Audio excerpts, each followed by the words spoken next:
হযরত জাবের রাদিয়াল্লাহু তাআলা আনহু হতে বর্ণিত রাসূলুল্লাহ সাল্লাল্লাহু আলাইহি ওয়াসাল্লাম বলেছেন, আল্লাহ তাআলা যখন আদম আলাইহিস সালাম ও তার বংশধরকে সৃষ্টি করলেন তখন ফেরেশতাগণ বললেন, হে পরওয়ারদিগার, আপনি তো এমন এক মাখলুক সৃষ্টি করছেন যারা খাওয়া দাওয়া ও পানাহার করবে, বিবাহ শাদী করবে এবং যানবাহনে সওয়ার হবে। সুতরাং আপনি তাদেরকে দুনিয়া তথা পার্থিব সম্পদ দিয়ে দেন এবং আমাদেরকে পরকাল প্রদান করুন।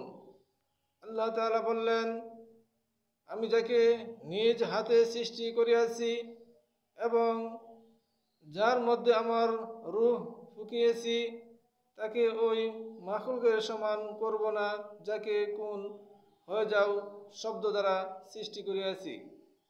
বাইহাকি শুআবুল ঈমান গ্রন্থে হাদিসটি বর্ণিত হয়েছে।